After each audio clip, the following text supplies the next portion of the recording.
आज तारीख आहे 6/10/2025.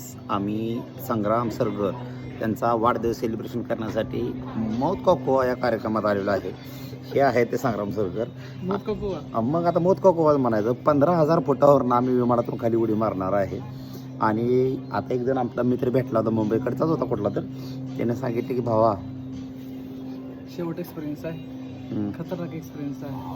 ढगाच्या वरनं उडी मारली म्हणला आणि हातात आली. हां, ढगा खाली आल्यानंतर फाटली. हां, हे अशा शब्दात सांगून गेलाय. आणि नंबर आता आमचा लागणार आहे. आम्ही नंबरला वेटिंग करतोय दोघं पण. आणि घोळ काय झाला माहिती आहे का, ती मोटिवेशन सांगून गेला का भीती घालून गेला आम्हाला हे काही कळलं नाही अजून. लय भयानक असं ती सांगितलं अनुभव लय जोरात आहे. ते मराठी भाषेत ती फाटली असं काहीतरी म्हणला होता. त्यात ते कसं वाटतंय ते ऐकायला तर खरंच बेकार वाटणार आहे आणि चांगलं बी वाटणार आहे. कधी नाही तो पहिला एक्सपिरियन्स आहे दोघांचा पण. आणि आपल्यातल्या बऱ्याच लोकांपैकी खूप कमी लोकांनी केलं असेल, त्यातले आम्ही दोघं जण आहे.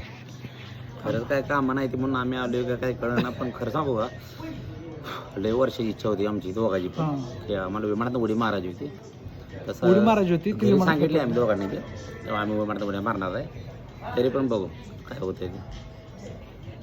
जसा जसा नंबर जवळ यायला लागलाय ना तसं तसं आमच्या काळजात धडधड व्हायला लागले. आणि सगळ्यात भ्या या पोरीनं आम्हाला घातलंय.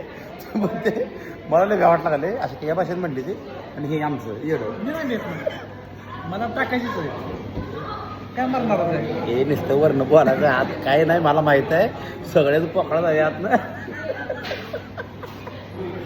नुसतं भिले जाम, पण असं वाटतंय ना भयानक खतरनाक आहे. आणि नुसतं खतरनाक नाही, खरंच वाढायला लागले धडधड धडधड. म्हणून थोडं येण्यासाठी नारळ पाणी घेतले. पण मग नारळ पाणी किती स्वस्त येतं, 140 बाटला आहे. म्हणजे आपल्या इथलं 450 रुपयाला एक नारळ आहे. घरी नारळाची 25-26 झाड आहेत माझ्या.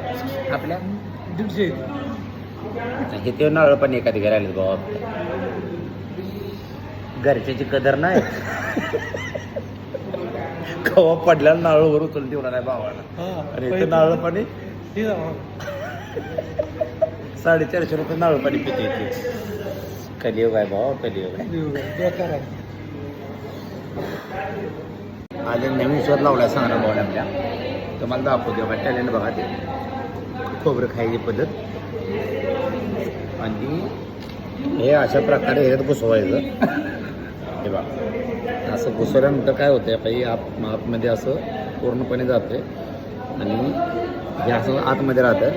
पण हे चालू आहे. हे पूर्णपणे ह्यांच्या नावावर आहे.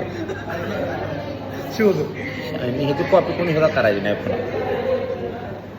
पेटंट घेतले. हां, ह्यांच्या नावावर पेटंट आहे.